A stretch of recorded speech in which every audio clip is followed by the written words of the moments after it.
Hello students, welcome back to Be a Topper. So today we are going to discuss Hindi worksheet number 78 for date 27 जनवरी 2022। आज हम करने वाले हैं मानव करुणा की दिव्य चमक। सो प्यारे बच्चों, पिछले कार्यपत्रक में हम सभी ने फादर कामिल बुल्के की शैक्षिक और साहित्यिक यात्रा के बारे में जानकारी प्राप्त की, साथ ही उनकी जीवन यात्रा के बारे में भी जानकारी प्राप्त हुई। वे सन्यासी तो थे ही, परंतु किस रूप से सन्यासी थे, कुछ उनके चरित्र की विशेषता दी जानने के लिए उससे आगे पढ़ते हैं। फादर बुल्के संकल्प से सन्यासी थे। संकल्प से वे सन्यासी थे। कभी कभी लगता था कि वह मन से सन्यासी नहीं थे, रिश्ता बनाते थे तो तोड़ते नहीं थे। दसियों साल बाद मिलने के बाद भी उसकी गंध महसूस होती थी। वह जब भी दिल्ली आते ज़रूर मिलते, खोजकर समय निकालकर गर्मी सर्दी बरसात झेलकर मिलते, चाहे 2 मिनट के लिए ही सही। ये कौन सन्यासी करता है? उनकी चिंता हिंदी भाषा को राष्ट्रभाषा के रूप में देखने को थी।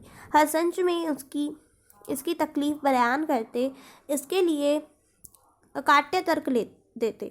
BS इसी एक सवाल पर उन्हें झुंझलाते देखा है और हिंदी वालों द्वारा ही हिंदी की अपेक्षा पर दुख करते उन्हें पाया है। घर परिवार के बारे में, निजी दुख तकलीफ के बारे में पूछना उनका स्वभाव था और बड़े से बड़े दुख में उनके मुख से सांत्वना के जादू भरे 2 शब्द सुनना एक ऐसी रोशनी से भर देता था जो किसी गहरी तपस्या से जन्मती है। हर मौत दिखाती जीवन की नई राह। मुझे अपनी पत्नी और पुत्र की मृत्यु याद आ रही है और फादर के शब्दों से झरती विरल शांति भी। फादर कामिल बुल्के किस रूप से सन्यासी लगते थे? फादर कामिल बुल्के संकल्प से सन्यासी लगते थे। ठीक है।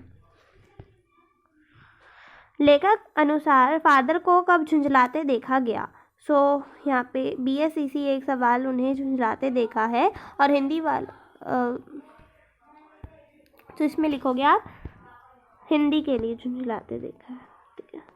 BS के टाइम पे फादर बुल्के की कोई 2 चरित्रगत विशेषताएं लिखिए।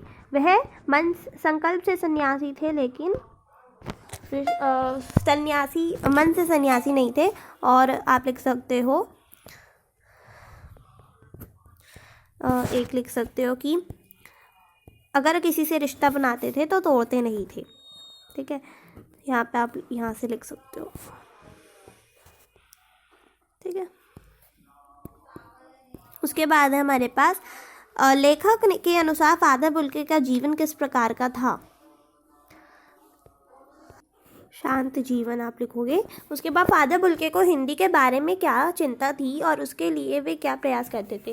फादर बुल्के को हिंदी के बारे में हिंदी को राष्ट्रभाषा बनाने की चिंता थी और उसके लिए वह काफ़ी प्रयास करते थे। जैसे उन्होंने बाइबल को भी हिंदी में अनुवाद किया था। आज की वर्कशीट खत्म होती है। उम्मीद करती हूँ समझ पाई होगी। अच्छी लगती है तो लाइक करना, शेयर करना अपने फ्रेंड्स के साथ, और अगर चैनल पर नया तो सब्सक्राइब जरूर करना। बोलती हूँ आपसे अगली वीडियो में। Till then stay home, stay safe.